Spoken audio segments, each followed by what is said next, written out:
যে পলিটিক্সে না মানে আপনি নাম খারিজ করে দিয়ে, দল খারিজ করে দিয়ে, ফোর কর্নার্স অফ দ্য পেপারে কাউকে না করে দিয়ে আপনি আসলে তাকে রাজনীতি থেকে দূরে রাখতে পারবেন না। সো দলটিকে নিষিদ্ধ করা হয় নাই, কিন্তু দলটির কোনো অস্তিত্ব আছে বলেও আমাদের জানা নাই। কিন্তু দেখা যাচ্ছে জামাতকে নিষিদ্ধ করা হয়েছে, কিন্তু জামাত আবার বিপুল বিক্রয় ফিরে আসছে। সো আপনার এখন ক্ষমতা আছে, আইন কানুন বানানোর শক্তি আছে, আপনি একে নিষিদ্ধ করবেন, তাকে আনবেন, করতে পারেন, কোনো অসুবিধা নাই, কিন্তু এটার লং রানে এটার কোনো এফেক্ট। ধন্যবাদ জানাচ্ছি। সরকারের বিপদ কিন্তু অন্যখানে, আমি কিনা কিন্তু আওয়ামী লীগ নির্বাচনে অংশগ্রহণ করতে পারছে না আসলে একটা এক্সিকিউটিভ অর্ডারের কারণে। সন্ত্রাস দমন আইন 2009-এর একটা ধারা সংশোধন করে তার কর্মকাণ্ড নিষিদ্ধ করা হয়েছে। এখন হিউম্যান রাইটস ওয়াচ ইনফ্যাক্ট ওটাই ধরেছে যে তুমি এক্সিকিউটিভ অর্ডারে ওকে নিষিদ্ধ করেছো কেন, কর্মকাণ্ড।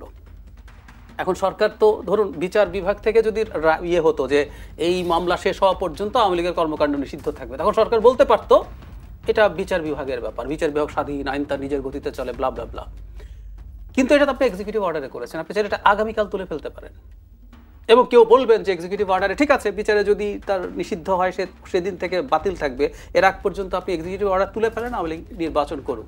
সো এই ধরনের একটা প্রেক্ষাপট আছে যেন সরকারের এখানে এথিক্যাল অবস্থানটা মোটেও স্ট্রং না। এটা হলো মূল ঝুঁকির জায়গা, যে কেউ এই চাপটা দিতে পারে, এবং আমি জানি না চাপ কতটুকু হবে, হলে সরকার ভেঙে পড়তে পারে। যদিও ধারণা করি এই নির্বাচনে আওয়ামী লীগ আসলে শেষ পর্যন্ত হয়তো আসবে। কোনো ধরনের পূর্ব অভিজ্ঞতা ছাড়াই বড় পরীক্ষার মুখোমুখি হচ্ছে এবার নির্বাচন কমিশন। নির্বাচন কমিশনের সার্বিক প্রস্তুতি কি সন্তোষজনক? নির্বাচন কমিশন জাতীয় নির্বাচনের আগে খুব বেশি অভিজ্ঞতা থাকে না। আমাদের যে নির্বাচন কমিশন সে আসলে একটা জাতীয় নির্বাচন করতে পারে। আমরা এমনভাবে করি, মাঝে একটা সময় তাদের দায়িত্ব শেষ হয়, আবার আরেকটা নির্বাচন কমিশন আছে। ভারতে ব্যাপারটা ভিন্ন। ভারতে কিন্তু কমিশনের 2-1 সদস্য থেকে যায়, তারা কন্টিনিউ করে যায়। কিন্তু তাদের একটা এক্সপিরিয়েন্স টু সাম এক্সটেন্ট থাকে, তারা কিছু সিটি কর্পোরেশন ইলেকশন করে। তো অভিজ্ঞতা যদি সেটাকে বলেন, ওইটুকু অভিজ্ঞতা নিয়েই কিন্তু আমাদের জাতীয় নির্বাচন করার নিয়ম থাকে, এটা হয়। আবার আমি যদি এভাবে বলি, নিয়মতান্ত্রিক যে সরকারগুলো ছিল, যেগুলোতে নিয়মতান্ত্রিকভাবে তত্ত্বাবধায়ক সরকার গঠিত হয়েছে, সেখানে হয়তো নির্বাচন কমিশন অভাবে হয়েছে। কিন্তু এরশাদ পতনের পর তো নতুন করে একটা নির্বাচন কমিশন তৈরি হয়েছে। ওরা কিন্তু এক্সক্লুসিভলি জাতীয় নির্বাচন করেছে এবং তারা সাকসেসফুলি সেটা করতে পেরেছে। একই কথা প্রযোজ্য 1/11-র পরে যে কমিশন এসছে। যদিও প্রশ্ন আছে 2008 সালের নির্বাচন কতটুকু ফেয়ার ছিল। সো ওটা মূল চ্যালেঞ্জ না। আমার কাছে মূল চ্যালেঞ্জ মনে হয় ওনারা যদি আগে আরও 2-4টা নির্বাচন করতেনও, চ্যালেঞ্জগুলো থেকে যেত। আমাদের মূল শঙ্কার জায়গা আমি মনে করি আইন শৃঙ্খলা পরিস্থিতি। কারণ হলো আমাদের পুলিশ বাহিনী আসলে যতদূর ভেবেছিলাম, যতটুকু তারা কনফিডেন্ট হওয়ার কথা ছিল আইন শৃঙ্খলা পরিস্থিতি মোকাবেলায়, সেই জায়গায় তারা যাননি। এই যে 2 দিন আগে একটা কোর্টের প্রেমিসেসে 2 জন মানুষকে হত্যা করা হয়েছে, প্রচুর খুন খারাপি হচ্ছে, কিন্তু কোর্টের মানে চত্বরের মধ্যে এটা হওয়া, এটার একটা ভিডিও পাওয়া যায় যে কত কাছাকাছি এই ঘটনাটা ঘটেছে। এতে বোঝা যায় যারা এইসব সন্ত্রাস করছে তারা আসলে নিশ্চিত যে বাংলাদেশে আইন শৃঙ্খলার অবস্থা ভালো নয়। কিন্তু আইন শৃঙ্খলা বাহিনীতে আমরা দেখছি রদবদল হচ্ছে। সাম্প্রতিক সময় লটারির মাধ্যমে 64টি জেলায় এসপি পদায়ন এবং 166 উপজেলায় নতুন ইউএনও নিয়োগ দিয়েছে সরকার, এবং 50 জন নতুন ডিসিও নিয়োগ দিয়েছে সরকার। তারপরে পরিবর্তনটা কেন চোখে পড়ছে না?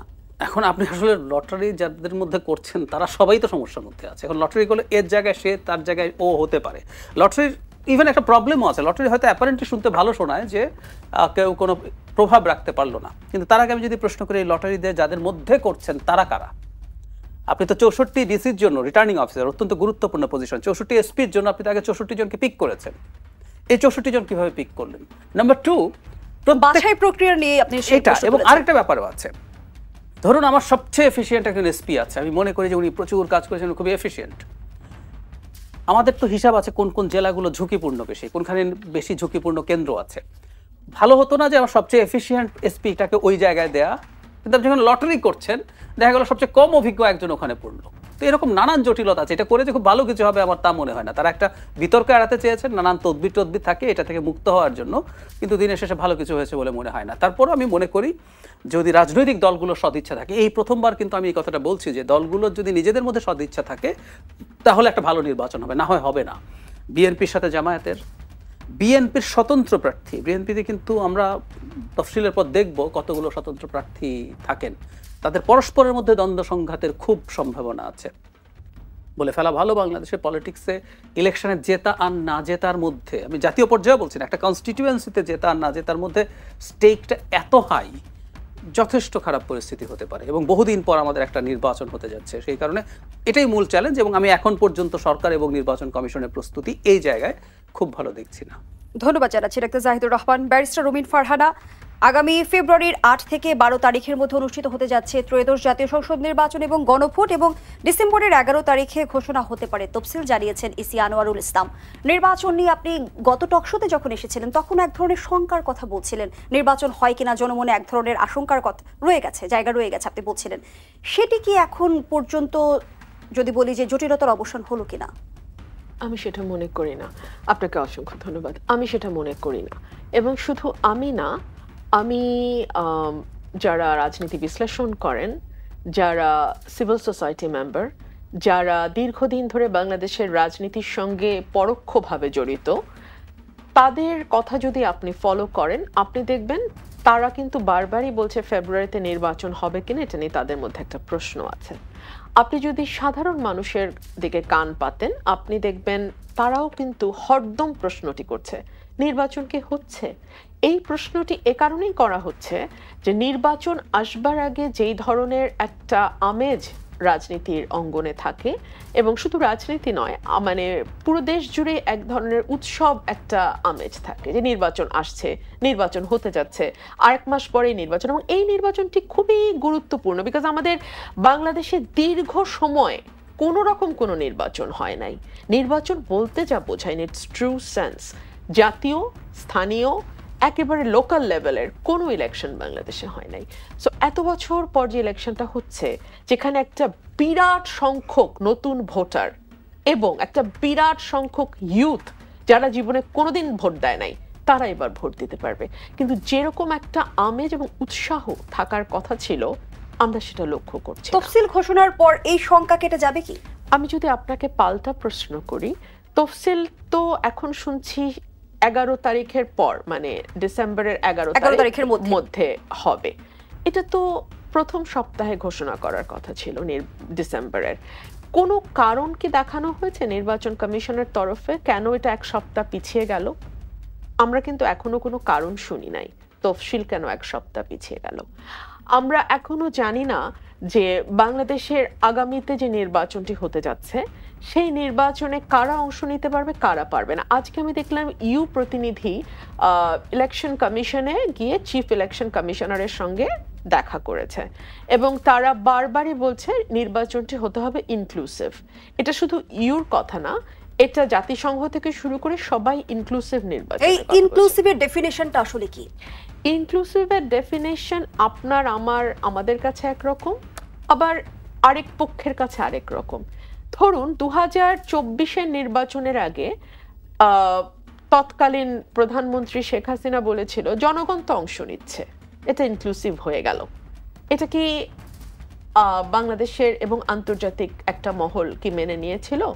মেনে তো নেয় নাই। সো ইনক্লুসিভের ডেফিনেশন আপনি আপনার মতন পছন্দ মতন দিতেই পারেন। আপনি কেউ একটা পক্ষ মনে করতে পারে সব দল নির্বাচনে অংশ নিলে ইনক্লুসিভ হবে না, আরেকটা দল মনে করতে পারে যে না, শুধু মানুষ ভোট দিতে গেলেই ইনক্লুসিভ হবে। সো এটা নিয়ে আমাদের মধ্যে বাহাস হতে পারে, কিন্তু ইনক্লুসিভের মিনিং কি ইন্টারন্যাশনাল স্ট্যান্ডার্ড অনুযায়ী, এটা যারা ইনক্লুসিভের জন্য চাপ দিচ্ছে তারা জানে। সো বাংলাদেশের আগামী নির্বাচনটা কোন কোন ইনক্লুসিভে তাদের সংজ্ঞায় কি তারা আওয়ামী লীগকে যুক্ত করতে চাইছে? এটা তারা আমার সাথে পরামর্শ করে নাই, সো আমি এটা বলতে পারবো না। তারা পর্যবেক্ষণ কি বলে? আমার পর্যবেক্ষণ বলে হ্যাঁ, নিশ্চয়ই তাই। এবং দুদিন আগে ডেভিড বার্গম্যান একটা আর্টিকেল লিখেছেন প্রথম আলোতে, দুদিন আগে না, এটা বেশ কয়েকদিন আগে লিখেছেন, কিন্তু আলোচনা হয়েছে গত দুদিন ধরে আলোচনা হচ্ছে বিষয়টি নিয়ে। ডেভিড বার্গম্যান ক্যাটাগরিক্যালি দেখিয়েছেন, এবং ডেভিড বার্গম্যানকে আপনি কোনোভাবেই আওয়ামী তকমা লাগাতে পারবেন না, কোনোভাবেই পারবেন না। বাংলাদেশে এখন অনেক আওয়ামী বিরোধী আমি দেখি, কিন্তু 15 বছরে তাদের কারোর টিকিট দেখাও পাই নাই। এখন টকশোগুলোতে গেলে আমি নতুন নতুন অনেক মুখ দেখি যারা জিহাদি জোশে কাঁপতে কাঁপতে কথা বলেন। এই জিহাদি জোশওয়ালা লোকগুলাকে না আমি 15 বছরে আতশ কাজ দিয়ে খুঁজেও কোথাও পাই নাই। আমি এখন অনেক ডকুমেন্ট নিয়ে এসে সংবিধানের একেবারে বিশ্লেষণ করে পাটায় ফেলতে দেখি এক একজনকে। আমি তাদেরকে না 15 বছরে, এই যে তাদের এত জ্ঞান ভেতরে, এই জ্ঞানটা যদি তারা 15 বছরে একটু একটু করেও ছাড়তে রাখতেন তাইলে আসলে হাসিনা এরকম মনস্টার হইতো না। আমরা যারা গরিব দুঃখী মানুষ দুই একটা কথা বইলা নানান রকম মামলা খায়া টিকে ছিলাম মাঠে, তারাও একটু মনে জোর পাইতাম, না না এত জ্ঞানী গুণীরাও তো আছে হাসিনার বিরুদ্ধে, কিন্তু তারা কেউ গর্ত থেকেই বের হয় নাই। সো এখন যখন আমি গর্ত থেকে বাইর হওয়ার পর অনেক জ্ঞানী গুণী অনেক জিহাদি জোশের লোকদের দেখি, আমি খুব অবাক হয়ে যাই। তো যাই হোক, আমি যে কথাটা আপনাকে বলতেছিলাম যে এই যে ডেভিড বার্গম্যান, যিনি তখনও যেমন সোচ্চার এখনো তেমন সোচ্চার, তার একটা জরিপ নিয়ে, একটা জরিপের উপরে তিনি কথা বলছেন। সেই জরিপ দেখাচ্ছে যে নিষিদ্ধ আওয়ামী লীগের সমর্থন আফটার অল দিস মানে কর্মকাণ্ড 9%, এবং যদি আপনি কথা বলতে যারা নারাজ, মানে তারা কোন দলে ভোট দেবে এটা বলতে নারাজ, তাদেরকে যুক্ত করেন, তাদের অর্ধেক নেন বা 1/3 নেন, সেটা 19%-এ চলে যায়। So that is a huge number. BNP 20, Jamaat 17, and if Awami League is between 15 to 20, that's a remarkable number. So আপনি এদেরকে বাদ দিয়ে নির্বাচন করলে সেটা আন্তর্জাতিকভাবে কতটুকু গ্রহণযোগ্য হবে, সেটা কতটুকু টেকসই হবে, সেটা নিয়ে আলোচনা হইতে পারে, বা সেটা নিয়ে আমরা একটা পরীক্ষামূলক ভোটও করতে পারি যে নির্বাচনটা এবার হয়ে যাক, দেখি এটা কতটুকু টেকসই হয়। আর আরেকটা বিষয় যেটা, যে শুধু তো আওয়ামী লীগের ব্যাপার না, এখন আওয়াজ আসছে জাতীয় পার্টি সহ 14 দলে সবাইকে নিষিদ্ধ করতে হবে। এখন 14 দলে সত্যিকার অর্থে মোটামুটি ভোট আছে একমাত্র জাতীয় পার্টির, অন্য দলগুলার ওয়ান ম্যান শো, অন্য দলগুলার তেমন কোনো ভোট টোট নাই। সো ওই দলগুলাকে যদি আপনি ভোটের বাইরে রাখেন, আওয়ামী লীগ সহ 14 দলের সবাইকে ভোটের বাইরে রাখেন, আপনি আসলে কত শতাংশ ভোটারকে বা কত শতাংশ মতাদর্শের মানুষকে বাইরে রেখে ভোট করতেছেন, সেটা একটা প্রশ্ন। সেই কারণে আমি যেটা ব্যক্তিগতভাবে মনে করি যে পলিটিক্সে না, মানে আপনি নাম খারিজ করে দিয়ে, দল খারিজ করে দিয়ে, 4 কর্নার্স অফ দ্য পেপারে কাউকে না করে দিয়ে আপনি আসলে তাকে রাজনীতি থেকে দূরে রাখতে পারবেন না। ধরুন জামাতকে তো অগাস্ট মাসে না করে দেওয়া হয়েছিল, নিষিদ্ধ ঘোষণা করা হয়েছিল, লাভ হয় নাই। এখন দেখেন জামাতের আস্ফালনে আমরা মানে প্রায় ভেসে যাওয়ার মতো অবস্থা, জামাতের এত আস্ফালন, গর্ত থেকে নতুন নতুন বুদ্ধিজীবী বের হচ্ছে জামাতের। সো এই যে তাদের আস্ফালন, এটা তো নিষিদ্ধ হওয়ার পরেও তারা এইভাবে বিপুল বিক্রমে ফিরে আসছে। অন দি আদার হ্যান্ড, আপনি যদি দেখেন যে আমাদের মুসলিম লীগ যেই দলটা, এটা কিন্তু ছিল, মানে আমরা কেউ জানি না, কিন্তু মুসলিম লীগ কিন্তু ছিল, কারণ তার কোনো তেমন ভোটার সমর্থক কর্মী কিছুই নাই। সো দলটিকে নিষিদ্ধ করা হয় নাই, কিন্তু দলটির কোনো অস্তিত্ব আছে বলেও আমাদের জানা নাই। কিন্তু দেখা যাচ্ছে জামাতকে নিষিদ্ধ করা হয়েছে, কিন্তু জামাত আবার বিপুল বিক্রমে ফিরে আসছে। সো আপনার এখন ক্ষমতা আছে, আইন কানুন বানানোর শক্তি আছে, আপনি একে নিষিদ্ধ করবেন, তাকে আনবেন, করতে পারেন, কোনো অসুবিধা নাই, কিন্তু এটার লং রানে এটার কোনো এফেক্ট। ধন্যবাদ জানাচ্ছি ব্যারিস্টার রুমিন ফারহানা, ডাক্তার জাহিদুর রহমান। ব্যারিস্টার রুমিন ফারহানা যে পয়েন্টটা তুলে ধরেছে, আওয়ামী লীগের বিষয়ে আন্তর্জাতিক এক ধরনের কি অদৃশ্য চাপ রয়েছে, আমি প্রশ্নটি এ কারণে রাখতে চাই। কিছুদিন আগেও কিন্তু আমরা সরকারের দায়িত্বশীল কয়েকজন ব্যক্তিকে বলতে শুনেছি যে আওয়ামী লীগের নির্বাচনে অংশগ্রহণের আর সুযোগ নেই। শেষ পর্যন্ত কি আন্তর্জাতিক চাপের কাছে সরকারকে পরাস্ত হতে হবে কিনা বা নতি স্বীকার করতে হবে কিনা? আমি একটা আন্তর্জাতিক চাপের কথা বলি, যেটা ঠিক কোনো দেশ না, এবং তখন আমাদের কাছে আবার মানে শেখ হাসিনার সময় আমাদের দুটো মানবাধিকার সংগঠন খুব পছন্দের ছিল, অ্যামনেস্টি ইন্টারন্যাশনাল আর হিউম্যান রাইটস ওয়াচ। আমরা কত শেখ হাসিনাকে তুলোধুনো করেছি এগুলো রিপোর্ট দিয়ে, এখন আবার ওরা বালা না, খারাপ হয়ে গেছে। হিউম্যান রাইটস ওয়াচ তার সর্বশেষ একটা রিপোর্ট বাংলাদেশকে নিয়ে 12 দফা অবজারভেশন দিয়েছে, এর মধ্যে একটা উপদফা ছিল আওয়ামী লীগ নিষিদ্ধকরণ নিয়ে। সরকারের বিপদ কিন্তু অন্যখানে, আমি সেটা বলতে চাইছি। আমি আওয়ামী লীগ থাকা উচিত কি অনুচিত এই ডিবেটে ঢুকছি না। আমরা চিরকাল একটা কথা বলেছি, এমনকি আওয়ামী লীগ নিষিদ্ধকরণের সময়ও বলেছি যে আওয়ামী লীগকে বিচার করার মাধ্যমে নিষিদ্ধ করতে হবে। এক্সিকিউটিভ অর্ডারে যদি নিষিদ্ধের চল শুরু হয়ে যায়, জামাত অনেক আস্ফালন করছে, রুমিন বলছেন খুবই সত্য কথা, বিএনপি ক্ষমতা আসার পর যদি সব আস্ফালনের জবাবে ওর আমি একটা এক্সিকিউটিভ অর্ডার দিয়ে নিষেধ করে দেবো, কেউ যদি মনে করে, সেজন্য আমরা বিচার চেয়েছি। তো আওয়ামী লীগের বিচার হবে আইসিটিতে, এটার জন্য ধারা টারা সব ঠিকঠাক করে, যদিও বিচার করার ভিজিবল কোনো কিছু আমরা দেখি না। কিন্তু আওয়ামী লীগ নির্বাচনে অংশগ্রহণ করতে পারছে না আসলে একটা এক্সিকিউটিভ অর্ডারের কারণে। সন্ত্রাস দমন আইন 2009-এর একটা ধারা সংশোধন করে তার কর্মকাণ্ড নিষিদ্ধ করা হয়েছে। এখন হিউম্যান রাইটস ওয়াচ ইনফ্যাক্ট ওটাই ধরেছে যে তুমি এক্সিকিউটিভ অর্ডারে ওকে নিষিদ্ধ করেছো কেন, কর্মকাণ্ড। এখন সরকার তো ধরুন বিচার বিভাগ থেকে যদি ইয়ে হতো যে এই মামলা শেষ হওয়া পর্যন্ত আওয়ামী লীগের কর্মকাণ্ড নিষিদ্ধ থাকবে, তখন সরকার বলতে পারতো এটা বিচার বিভাগের ব্যাপার, বিচার বিভাগ স্বাধীন, আইন তার নিজের গতিতে চলে, ব্লা ব্লা ব্লা। কিন্তু এটা তো আপনি এক্সিকিউটিভ অর্ডারে করেছেন, আপনি চাইলে এটা আগামীকাল তুলে ফেলতে পারেন। এবং কেউ বলবেন যে এক্সিকিউটিভ অর্ডারে ঠিক আছে, বিচারে যদি তার নিষিদ্ধ হয় সেদিন থেকে বাতিল থাকবে, এর আগ পর্যন্ত আপনি এক্সিকিউটিভ অর্ডার তুলে ফেলেন, আওয়ামী লীগ নির্বাচন করুন। সো এই ধরনের একটা প্রেক্ষাপট আছে যেন সরকারের এখানে এথিক্যাল অবস্থানটা মোটেও স্ট্রং না। এটা হলো মূল ঝুঁকির জায়গা, যে কেউ এই চাপটা দিতে পারে এবং আমি জানি না চাপ কতটুকু হবে, হলে সরকার ভেঙে পড়তে পারে। যদিও ধারণা করি এই নির্বাচনে আওয়ামী লীগ আসলে শেষ পর্যন্ত হয়তো আসতে পারে। তারেক রহমান কেন দেশে ফিরতে পারছেন না, সেই রহস্যের জট এখনো কিন্তু খুলেনি। বিভিন্ন মানুষ বিভিন্নভাবে কিন্তু নানা মুখে আলোচনা করছে, বিভিন্ন আমরা দেখছি যে রিজন খুঁজে বের করার চেষ্টা করছে। এরই মধ্যে স্বরাষ্ট্র উপদেষ্টা যেমনটি বললেন, বাংলাদেশে কোনো ব্যক্তির নিরাপত্তা নিয়ে কোনো শঙ্কা নেই, তারেক রহমানের দেশে ফেরার ব্যাপারে কোনো আলোচনা হয়নি বলেও জানান তিনি, এবং স্বরাষ্ট্র মন্ত্রণালয় সবার জন্য প্রস্তুত আছে।